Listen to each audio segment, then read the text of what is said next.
Okay, to some very big changes tonight coming to this year's Rose Festival as organizers revealed that two fan favorites, both parades, are essentially being combined. Catherine Cook's here to explain. Catherine, it sounds like they're trying to cut costs. Well, that's one motive for sure, David. They're also just trying to create one bigger, better event overall.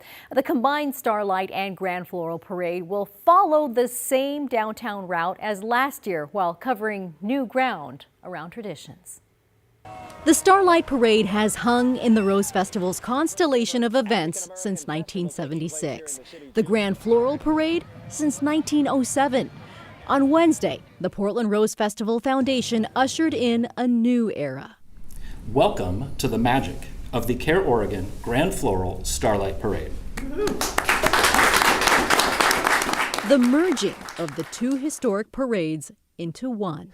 We were looking at ways of cutting expenses, but without losing the DNA of who we are as an organization. Board President Jeremy Emerson is excited for the change, something he says they'd been considering for years.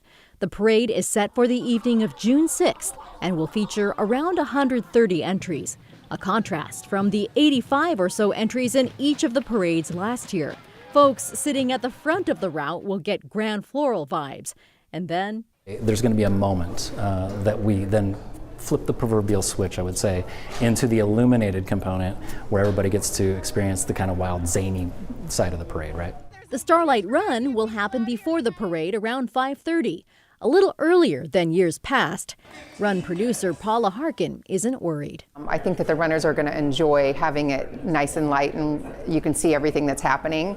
So I think there's a lot of positives. Also new this year, the Rose Fest Street Mile right before the Junior Parade, May 30th. That's a Saturday, moving it from Wednesday so more kids can attend. Attendance for all Rose Festival events is a key focus.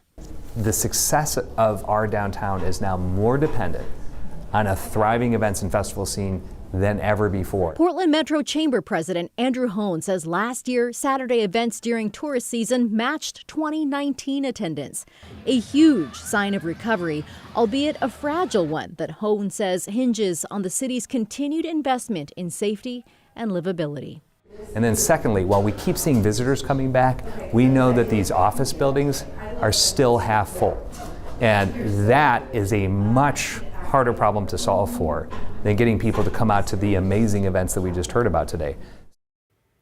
And those events bound to draw plenty of people, including a second fireworks display this Rose Festival, which is also new this year. Oh, I bet these changes are going to have lots of opinions, or the people reacting to them should. Thanks, Catherine.